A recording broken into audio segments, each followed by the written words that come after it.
नमस्कार, news 18 update में आपका बहुत स्वागत है। मैं हूं आपके साथ विभा उपाध्याय और नमस्कार, मैं हूं आप सबके साथ अनूप। खबरों की शुरुआत करते हैं और सबसे पहले नेताजी के डांस की बात करते हैं। जी हां, जेडीयू विधायक के डांस का एक वीडियो वायरल हुआ जो इन दिनों बहुत सुर्खियों में है। नेताजी को अक्सर आपने भाषण देते हुए सुना होगा, लेकिन विधायक साहब को डांस करते नहीं देखा होगा। चलिए तस्वीरें भी मैं आपको दिखाते हैं, आप देखिए कैसे विधायक जी डांस कर रहे हैं।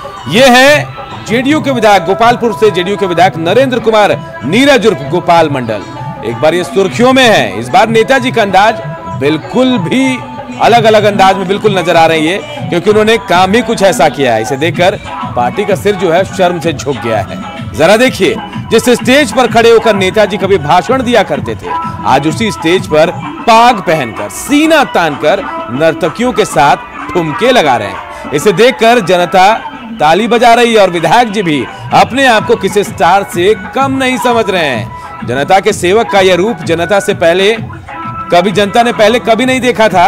जरा देखिए इस वीडियो में विधायक जी स्टेज पर मौजूद नर्तकियों के साथ कैसे कमर लचका रहे हैं। ये वीडियो तेजी से सोशल मीडिया पर वायरल हो रहा है। वीडियो नवगछिया के इस्माइलपुर प्रखंड की छोटी परबत्ता कार्तिक स्थान का बताया जा रहा है। शनिवार और रविवार देर रात का ये वीडियो है। हालांकि न्यूज 18 इस वायरल वीडियो की पुष्टि नहीं करता है।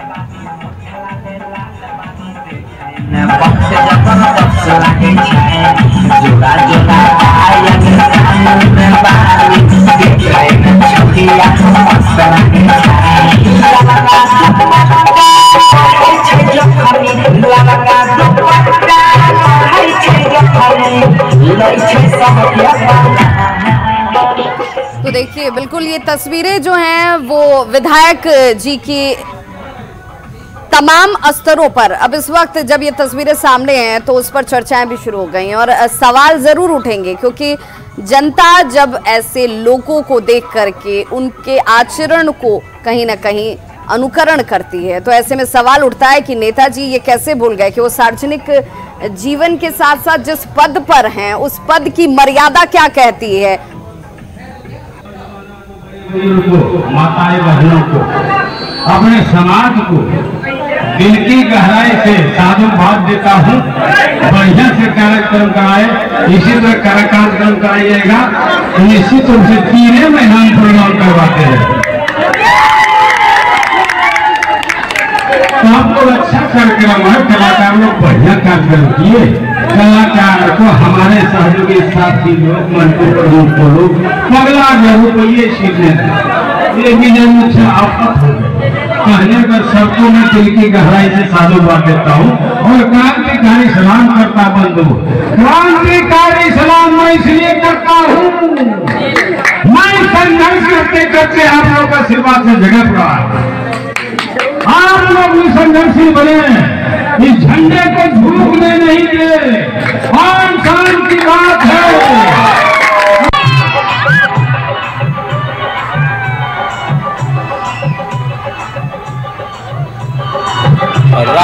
राहुल ठाकुर हमारे सहयोगी फोन लाइन पर इसी खबर पर मौजूद है। राहुल, जनप्रतिनिधियों की बात करें तो अक्सर एक अलग छवि देखती है, जनता उन पर और भरोसा भी करती है, लेकिन यहाँ तो नेताजी को ठुमके लगाने से फुर्सत नहीं मिल रही है, और वो भी ऐसे जब आम लोगों के बीच है। क्या कोई प्रतिक्रिया नेताजी की तरफ से आई? देखिए अनूप, अभी इस तरह की कोई प्रतिक्रिया नहीं आई है। ये पहले सुबह से ही यह वीडियो काफी तेजी से वायरल हो रहा है और बताया जा रहा है कि शनिवार और रविवार के रात की है। यह जो कार्यक्रम था इस्माइलपुर प्रखंड के छोटी पर्वता कार्तिक स्थान पर किया गया था, और जो लोगों के द्वारा जानकारी मिल रही है उस जानकारी के अनुसार इस तरह के ऑर्केस्ट्रा कार्यक्रम के आयोजन के पीछे भी विधायक जी और उनके आदमी लगे हुए थे। और सबसे बड़ी बात है कि विधायक जी के ठुमका लगाने का यह कोई पहला वीडियो नहीं है। इससे पहले भी कई बार विधायक जी के ठुमके लगाने का वीडियो जो है वायरल हुआ था। एक शादी समारोह में जब वो गए थे तो बाद वालाओं के साथ उनका डांस का वीडियो, यानी राहुल ये माना जाए कि जो विधायक जी कर रहे हैं वो सब कुछ सोच समझकर किया जा रहा है, अनजाने में कुछ नहीं हुआ है। देखिए, ये बिल्कुल कहा जा सकता है कि विधायक जी जो कर रहे हैं वो सोच समझकर किया जा रहा है। कारण कि जिस तरह का वीडियो यहाँ तेजी से वायरल हुआ है और 6 मिनट 37 सेकंड का यह वीडियो है, इस वीडियो में और लास्ट में जिस तरह से वो बोल रहे हैं, शुरू में भक्ति गीत पर वो ठुमके लगाते हैं, उसके बाद भोजपुरी गानों पर ठुमके लगाते हैं, और उसके बाद वो लोगों को संबोधन करते हुए यह भी कह रहे हैं कि हर 3 महीने पर इस तरह के कार्यक्रम का वो आयोजन होगा ताकि लोगों को का इंटरटेन हो सके। तो और सबसे बड़ी बात है कि गोपालपुर के ये विधायक जो है चौथी बार इस क्षेत्र का प्रतिनिधित्व कर रहे हैं, चौथी बार उन्होंने जीत दर्ज की है, लेकिन जो गंभीरता होनी चाहिए इस इलाके की जिन समस्याओं के प्रति उनको सचेत होना चाहिए, उसके बदले इस तरह के कार्यक्रम का आयोजन सवाल इसीलिए ज्यादा गंभीर हो जाते हैं कि देखिए जिन आयोजनों में वो अपनी मौजूदगी के साथ ये दावा भी कर रहे हैं कि इस तरह के आयोजन बार बार वो करवाएंगे और वहां पर उनकी मौजूदगी भी होगी, ये बहुत ज्यादा खेदजनक नजर आती है बनिस्बत की जिसके लिए जनता ने उनका चयन किया है। वो विधायक हैं और जिम्मेदारियां उनकी कई स्तरों पर पहले से सुनिश्चित हैं, वहां पर वो संजीदगी आखिर नजर क्यों नहीं आती। बहुत बहुत शुक्रिया राहुल ठाकुर तमाम जानकारी के लिए। तो अनूप, जो तस्वीरें हैं वो तस्वीरें जरूर ये सोचने पर विवश करती हैं कि जो विधायक हैं जिनको जनता चुनकर लाती है अपने इलाके की समस्याओं से निजात दिलाने के लिए, वो विधायक जी किस तरीके से मंच पर रंगीन होते हुए नजर बिल्कुल विवाह, और जो जिम्मेदारी इनके ऊपर होती है, शायद ऐसा लग रहा है जो भाषण ये दे रहे थे सुनकर कि नहीं कहीं से कोई पछतावा भी नहीं है। और ये करने के लिए लोग अक्सर ये कह भी रहे हैं आयोजकों से कि आप ऐसा करें, 3 महीने में लोगों को मिलाएं और रंगारंग कार्यक्रम करें। हैरानी होती है ऐसी खबरों को देखकर, जनप्रतिनिधियों की ऐसी बातों को सुनकर। बिल्कुल अनूप, और ये कोई पहले विधायक नहीं है और आखिरी भी नहीं कहा जाएगा। इस फहरिस्त में कई लोगों के नाम आपको हम गिनाते चलेंगे। फिलहाल 2 तस्वीरों के जरिए जरा ये देखिए कि गोपाल मंडल जो है वो अकेले ऐसे नेता नहीं है जो मंच पर नर्तकियों के साथ नाचते झूमते नजर आए, और ऐसे आयोजन को लेकर उन्होंने कहा कि देखिए इस तरह का आयोजन हम और करवाएंगे। गोपालपुर के विधायक पहली तस्वीर में आपको नजर आ रहे होंगे जो कि इस वक्त वीडियो जो वायरल है उसके साथ चर्चाओं में आ गए हैं और उन्हें कोई अफसोस भी इस बात का नहीं है। वही दूसरी तस्वीर जो है वो ठुमके लगाते हुए बड़हरिया के पूर्व विधायक हैं। इन विधायक जी को भी आप अच्छे से जानते होंगे, श्याम बहादुर सिंह अक्सर ये चर्चाओं में रहते हैं अपने नाचने गाने को लेकर, और इस बार विधानसभा चुनाव में भले जीत उन्हें हासिल नहीं हुई लेकिन वो नाचते गाते लोगों के घरों तक पहुंचे थे खाली पैर, और ये कहा था कि देखिए यही मेरा अंदाज है और इसी ठेठ अंदाज की वजह से मैं जाना जाता हूं।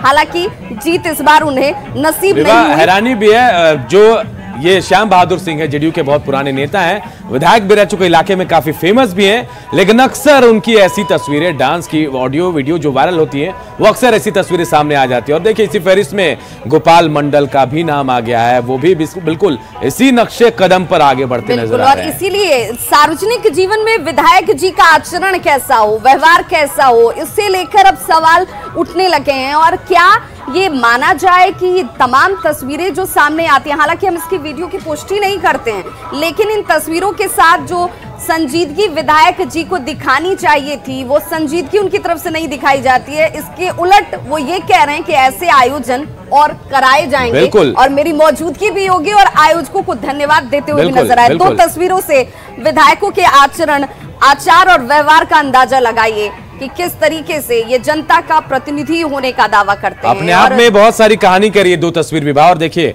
आप एक जनता के प्रतिनिधि हैं, जनता आपसे उम्मीद रखती है और उम्मीद भी है कि आप उनके इलाके का विकास करेंगे, लोगों को समझाएंगे, लेकिन यहाँ तो आप जो डांसर्स हैं, बार बालाएं, उनके साथ डांस कर रहे हैं। कैसी छवि आपकी बन रही होगी आप समझ नहीं सकते हैं। लेकिन हाँ, हैरानी इस बात की होती है कि इसके बावजूद बयान भी देते हैं आप कि हाँ अक्सर आप ऐसा कार्यक्रम कराएं, लोगों को सामने लाएं। सियासत भी इस पर खूब होगी। आरजेडी के देखिए, आरजेडी के जो विधायक हैं वो भी आरोप लगा रहे हैं, लेकिन डांस के सामने आने के बाद, इन वीडियो के सामने आने के बाद आरजेडी विधायक अब इस गोपाल मंडल पर हमलावर हो गए हैं। सुधारने की जिनकी जिम्मेवारी है, जवाबदेही है, और वो ही सत्ताधारी दल के माननीय विधायक बार बालाओं के साथ डांस करें तो क्या संदेश जाएगा। कैसे कैसे लोग बने हैं माननीय विधायक जो सत्ता में है, जेडीयू ऐसे ही लोगों को टिकट देती है। तो बिल्कुल सवाल जरूर उठेंगे, लेकिन ये सवाल सिर्फ सत्ता पक्ष से नहीं उठेंगे, विपक्ष से भी उठेंगे, क्योंकि इस तरह की तस्वीरें हर खेमे से निकलकर सामने आती हैं और आचरण और व्यवहार को लेकर संजीदगी हर किसी को अपनानी चाहिए और ये सवाल सभी से पूछा जाना चाहिए। फिलहाल रुक करेंगे लूट की खबर का, जो कि मुंगेर से सामने आई है। गंगटा थाना क्षेत्र की तस्वीर हम आपको दिखाने जा रहे हैं, जहां पर लुटेरों का उत्पात देखिए किस कदर बढ़ा हुआ है। कि जब सड़कों पर राहगीर निकलते हैं, आम लोगों की मौजूदगी होती है, जब उनसे लूटपाट होती है तो उनके मन में शंका और संशय देखिए कैसे घर कर जाती है। सड़क लुटेरों का आतंक देखने को मिला है। लुटेरों ने गंगटा जंगल में कई वाहनों में जमकर लूटपाट की। सिर्फ लूटपाट नहीं की जाती है, तोड़फोड़ की गई, मार पिटाई की जाती है, लाखों की संपत्ति को लूटा गया है। यहाँ से लुटेरों ने यात्रियों के साथ लूटपाट के दौरान हाथापाई की है। विरोध करने पर ये मारपीट की तस्वीरें आपके सामने हैं। एक्सक्लूसिव तस्वीरें मुंगेर से आप देख पा रहे हैं और गाड़ियों के शीशे तोड़ दिए गए। सड़क लुटेरों ने इस लूट की वारदात को गंगटा थाना क्षेत्र के गंगटा जमुई मुख्य मार्ग स्थित चोर जो है फुलवा जंगल वहां पर अंजाम दिया है। सुनसान ये इलाका, इसी वजह से लुटेरों ने इसका फायदा उठाया, इस घटना को अंजाम दिया गया। आपको बताते चलें कि लूटपाट की घटनाओं की वजह से पुलिस जो है वो तमाम सतर्कता बरतने के दावे भी कर रही है और मुख्यमंत्री नीतीश कुमार ने इसे लेकर के 1 महीने के अंदर 3 से 4 बार समीक्षा बैठक की। उसके निर्देश भी दिए गए हैं ताकि ऐसे लोगों पर लगाम लगाई जा सके। रात्रि गश्ती को भी बढ़ाने के निर्देश दिए गए हैं। लेकिन इस बीच एक बड़ी घटना मुंगेर में, जैसे उतारा गया वैसे बोला कि पैसा निकालो, तो हम लोग सोचे कि भाई हो सकता है कि जाम हो, जाम हटाने के लिए पैसा मांग रहा है, तो उसको पैसा निकाल के दिया गया। तो फिर बोला कि नहीं पर्स दो, तो फिर पर्स निकाल के दिया गया। तब हम लोग समझ गए नहीं तो झाड़ देंगे, पूरा शीशा झाड़ देंगे। तब हम लोग डर से पैसा दे दिए, पर्स को दे दिए। पर्स देखा, पर्स का पैसा निकाल लिया। उसके बाद खूब पीटा सर हमको, उतार के और नीचे उतार के पूरा मारा हमको सर। बोला तुम डॉक्टर है, तुमको अब कहाँ में डॉक्टर है? हम सर डॉक्टर IMC डॉक्टर है आयुर्वेद का जी। और देखिए इधर मुजफ्फरपुर से एक अहम और बड़ी खबर आ रही है जहां मर्डर हुआ है। जी हां, एक शख्स की गोली मारकर हत्या कर दी गई है। 24 घंटे में ये दूसरी हत्या की वारदात है जिससे पूरे इलाके में सनसनी फैल गई है। सत्यप्रकाश मृतक का नाम बताया जा रहा है कि अपराधियों ने घर में घुसकर उसे गोली मारी। सदर थाना क्षेत्र की मधुबनी की घटना है। 24 घंटा में हत्या की दूसरी वारदात है। कल रघई में एक कारोबारी की भी हत्या हुई थी। तो मुजफ्फरपुर से खबर आई है जहां पर एक शख्स की हत्या कर दी गई है गोली मार के। मधुबनी निवासी सत्यप्रकाश की हत्या की गई है। सदर थाना क्षेत्र के मधुबनी की घटना है। 24 घंटा में ये दूसरी हत्या की वारदात है। कल रघई में कारोबारी की हत्या हुई थी।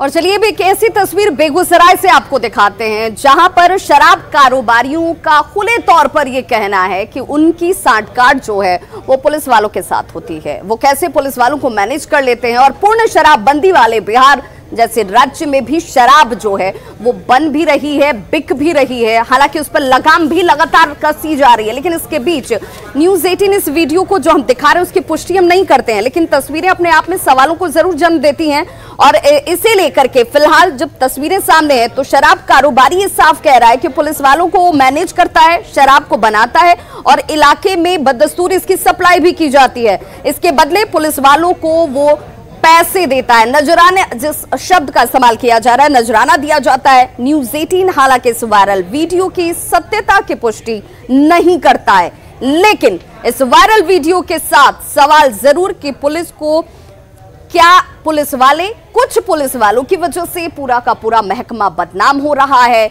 और एक तरफ पुलिस वाले सख्ती कर रहे हैं तो दूसरी तरफ इन्हीं के बीच मौजूद कुछ पुलिसकर्मियों की वजह से पूरा महकमा इस वक्त बदनामी को झेल रहा है। तस्वीर आपके सामने। पुलिस वालों को रुपया देते हैं चरिया बरियारपुर थाना में, जैसे कि भीमा पासवान है, भीम पासवान जो है वो है, उन लोग को पैसा दे करके हम लोग मैनेज किए हुए हैं। और चलिए बात लालू प्रसाद यादव की करते हैं। तो रिम्स में लालू प्रसाद यादव का इलाज चल रहा है, लेकिन उनकी स्थिति अब थोड़ी चिंताजनक हो गई। क्रिएटिनिन लेवल जो है उनका 2.5 हो गया है। चौथे स्टेज में किडनी फंक्शन को लेकर वो किडनी की बीमारी से ग्रस्त हैं, लेकिन अब कहा जा रहा है कि लालू की स्थिति थोड़ी खराब है। अगर 5वें स्टेज पर वो जाते हैं तो उनको डायलिसिस की जरूरत पड़ सकती है और इसके बाद विकल्प बचता है तो उनका किडनी ट्रांसप्लांट भी करा जाएगा। हालांकि आज कहा जा रहा है लालू प्रसाद की हालत को लेकर नेफ्रोलॉजिस्ट से सलाह ली जाएगी। लालू प्रसाद के डॉक्टर की माने तो जिस रफ्तार से लालू प्रसाद की बीमारी बढ़ रही है, अगर यही हालात रहें तो अगले 3 से 4 महीने में लालू प्रसाद को डायलिसिस की जरूरत पड़ सकती है। जब लालू प्रसाद रिम्स में इलाज के लिए पहुंचे थे तो उनकी किडनी का फंक्शन जो है वो तीसरे स्टेज पर था, लेकिन बढ़ती उम्र और स्वास्थ्य कारणों से अब उनकी किडनी फंक्शनिंग की स्थिति जो है वो चौथे स्टेज पर पहुंच गई है। किडनी फंक्शनिंग पांचवें और अंतिम स्टेज में पहुंचने पर विकट स्थिति भी उत्पन्न हो सकती है। ऐसे हालात में मरीज के लिए डायलिसिस या किडनी ट्रांसप्लांट ही विकल्प या ऑप्शन बच जाता है।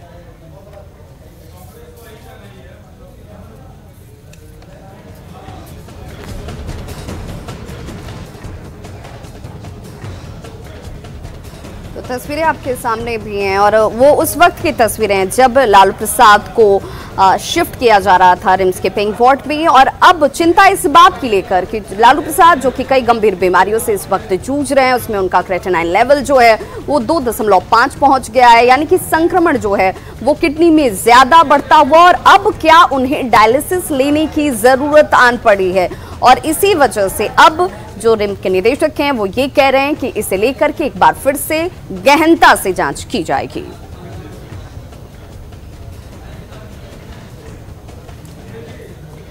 तो देखिए कई बीमारियों से विभा जूझ रहे हैं लालू प्रसाद। हम लगातार ग्राफिक्स के जरिए बता भी रहे हैं ये कौन कौन सी बीमारी है और अगर ये 5वें स्टेज में लालू प्रसाद की किडनी फंक्शन का जो उनको प्रॉब्लम है वो पहुंच जाती है तो उनको और ज्यादा दिक्कत होगी और शायद इसके बाद डायलिसिस या फिर किडनी ट्रांसप्लांट का ही ऑप्शन बच जाता है। बिल्कुल, तो इस वक्त लालू प्रसाद का जो परिवार है वो जरूर इस रिपोर्ट को देख करके जो अभी के हालात है वो जरूर परेशान हो रहा होगा। लेकिन अब चलिए अब एक अच्छी खबर हम आपको बताते हैं। जी हाँ, 7 साल के बाद एक परिवार को उसका अपना लाल मिला है, सूरज मिला है। और इस सूरज से उनके परिवार में खुशियां किस वजह से आई, उसके पीछे की एक बड़ी वजह सोशल मीडिया कैसे बनी, इस रिपोर्ट के जरिए देखिए।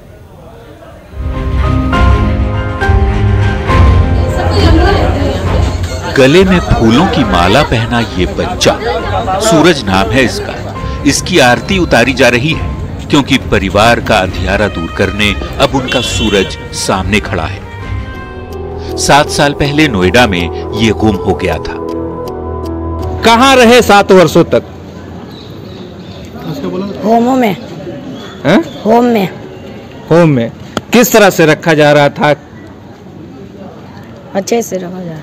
माता पिता की याद आती थी? आती थी। क्या लगता था? क्या लगता था कि मिल पाओगे माता पिता से? मेरे को लगा था नहीं मिल पाऊंगा, लेकिन मिल गया। मजदूर पिता रोजी रोटी की तलाश में 7 साल पहले कमाने के लिए नोएडा परिवार के साथ गए, लेकिन एक मनहूस दिन चॉकलेट लेने जब सूरज निकला तो दुकान से लौटकर नहीं आया। नए और अनजान से जगह में कहीं गुम हो गया। तब 5 साल का था सूरज। अपने लखते जिगर की तलाश में माँ बाप ने 6 सालों तक गुरुग्राम और गाजियाबाद में खाक छाना, लेकिन मायूसी ही हाथ लगी। आखिरकार नाउम्मीद होकर सूरज के पिता राजा शाह अपनी पत्नी और बेटी के साथ दानापुर चले आए और यहीं आनंद बाजार इलाके में आकर रहने लगे।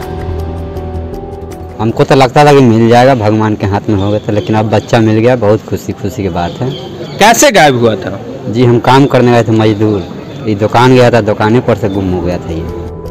कहते हैं ना, दिल का जुड़ाव यदि अपनों से हो तो फिर कायनात भी मुकद्दर बनकर साथ देती है। सो इस गरीब परिवार की उम्मीदों का किरण बन गया सोशल मीडिया। व्हाट्सएप के जरिए दानापुर छावनी परिषद के उपाध्यक्ष को जानकारी मिली कि राजा शाह का बेटा गाजियाबाद के एनजीओ की ओर से चलाए जा रहे एक बाल आश्रम में रह रहा है। फिर क्या था, माध्यम बने उमेश प्रसाद और फिर सूरज को ढूंढने में जी जान से साथ दिया। नोएडा में बहुत जगह खोज किए, गाजियाबाद, नोएडा, गुड़गांव, सब जगह ढूंढे, कहीं नहीं मिला मेरा बच्चा। अब किनकी मदद से ये सब मुमकिन हुआ? उमेश सर की वजह से। पूरे समाज के मदद से इनको हम अपने गाड़ी ड्राइवर को लगाकर दिल्ली भेजा। दिल्ली भेजने के बाद मात्र 1 दिन दोनों अफसर, पुलिस पदाधिकारी देवेंद्र सिंह और हरेंद्र सिंह के वजह से मात्र 1 दिन में इनका बच्चा इनके पास मिल गया। आज सूरज 12 साल का हो चुका है। लंबे वक्त तक माँ बाप से दूर रहने का दर्द झेल चुके इस बच्चे की खुशी इतनी कि लब थरथरा रहे हैं। आंखों से खुशी के आंसू निकलने को आतुर हैं, लेकिन अपने माँ बाप को देखकर सारे गम, सारे कष्ट दूर हो गए, क्योंकि अब सब कुछ पहले जैसा हो चुका है। सोशल मीडिया की ताकत ने एक परिवार को उनके लाल से जो मिलवा दिया है। न्यूज़ 18 के लिए दानापुर से अमरजीत शर्मा की रिपोर्ट। और चलिए अब बात करते हैं धोनी के आउटलेट की। जी हां, धोनी के फार्म हाउस की सब्जियों की डिमांड रांची में बढ़ गई है और यही वजह है कि कई जगह आउटलेट्स भी खोले गए हैं। उनकी डिमांड ज्यादा है तो आउटलेट्स भी खुल रहे हैं। ऐसे एक आउटलेट्स का जायजा लिया हमारे सहयोगी संजय कुमार सिन्हा ने। राजधानी रांची के सब्जी बाजारों में इन दिनों जो नाम सबसे ज्यादा चर्चा में है वो नाम है महेंद्र सिंह धोनी का। धोनी के ईजा फार्म हाउस में इन दिनों जो सब्जी की खेती हो रही है उन सब्जी की खेती को बाजारों में भेजा जा रहा है और बाकायदा इसको लेकर राजधानी के कई बाजारों में आउटलेट लगाए गए हैं। एक ऐसा ही आउटलेट राजधानी के डेली मार्केट में लगा है और हम बात करेंगे यहाँ जो आउटलेट आप लोगों ने लगाया है ईजा फार्म के नाम से, क्या विशेषता क्या है? धोनी की कौन सी सब्जी आ रही है? अभी धोनी की सब्जी फूल गोभी है और टमाटर है, ये शिमला मिर्च है हरा वाला। और रेट जो है क्या है सभी का? रेट एकदम बहुत ही कम, इस दिनों रेट बहुत कम है। धोनी जी को फार्म का जो माल आ रहा है गोभी का रेट है 10 रुपये किलो। टमाटर ये 1 नंबर क्वालिटी का है, ये बिका है आपका 28 रुपये किलो का बिका है आज। और सबसे बड़ी बात बता दें कि धोनी जो फार्म हाउस की जो सब्जियां हैं ये प्योर गोबर से उगाई गई हैं और बाजार में जो गोभी 25 से 30 रुपए किलो बिक रहा है वो गोभी यहाँ 10 रुपए किलो बिक रहा है। अच्छा, यहाँ पर जो एक लिखा है कड़कनाथ मुर्गी का अंडा, वो भी है क्या? वो अभी आने की तैयारी है, उसका एक सिस्टम बना हुआ है। वो जैसे ही आ जाएगा फार्म हाउस में हम लोग आम जनों तक पहुँचा देंगे। हर दिन सब्जियाँ आ रही है और आज से ही शुरू हुई है। 2 दिन पहले से गोभी आना शुरू हुआ था, आज से टमाटर आना शुरू हो गया है और टमाटर का डिमांड भी है और लोग इसको मतलब ले जा रहे हैं अपने घरों तक। क्या नगरी में धोनी की सब्जियों की क्रेज है, वहाँ लोग जान रहे हैं? हाँ, वहाँ के युवा लोग को पता चला इसीलिए वहाँ का क्रेज है और प्लस वो चाहते हैं कि खाद की सब्जी हमारे यहाँ आए और पब्लिक को पसंद आए। बिल्कुल, एक जानकारी आपको दे दें कि धोनी धीरे धीरे ऑर्गेनिक खेती की तरफ बढ़ रहे हैं और राजधानी रांची के जो ग्रामीण इलाके हैं, खासकर जैसा कि उन्होंने बताया नगरी का इलाका, जहां के युवाओं में क्रेज है कि धोनी के फार्म हाउस की सब्जियां खाएं, लिहाजा ग्रामीण इलाकों के जो सब्जी विक्रेता हैं सुबह ही राजधानी के बाजारों में पहुंचना शुरू कर देते हैं और धोनी के फार्म हाउस की सब्जियों को खरीदते हैं। लिहाजा आप एक तरह से कह सकते हैं कि धोनी के फार्म हाउस से लेकर बाजार तक इन दिनों धोनी की धमक नजर आ रही है। कैमरामैन संत के साथ संजय कुमार सिन्हा, न्यूज़ 18 रांची। और इस बीच मुख्यमंत्री नीतीश कुमार ने जलवायु के अनुकूल कृषि कार्यक्रम का आयोजन किया है और इसकी शुरुआत आज से हो गई है। 30 जिलों में इसकी शुरुआत आज से हुई है। 8 जिलों में पिछले साल इसकी शुरुआत हो चुकी थी और सीधा एक मकसद कि अगर कृषि का कार्य होता है, जलवायु के अनुकूल होगा तो उसके उत्पादन बढ़ेगी और इससे किसानों को सीधा लाभ मिलेगा। सीधी तस्वीरें आप देखते हुए और इस योजना के तहत 190 गांवों को मॉडल गांव के तौर पर विकसित किया जाना है। इन गांवों में कृषि वैज्ञानिकों को तैनात किया जाएगा जो किसानों को मौसम के अनुकूल खेती के बारे में जानकारी देंगे ताकि उसकी पैदावार बढ़ सके, किसान को सीधा लाभ मिल सके। और सीधी तस्वीरें आप देखते हुए डिप्टी सीएम, दोनों डिप्टी सीएम बिहार के इस वक्त यहाँ मौजूद तस्वीरों में 38 जिलों में जलवायु के अनुरूप कृषि कार्यक्रम के आज उद्घाटनकर्ता बिहार के यशस्वी मुख्यमंत्री सम्माननीय श्री नीतीश कुमार जी, इस अवसर पर उपस्थित बिहार के सम्माननीय उप मुख्यमंत्री श्रीमती रेणु देवी जी,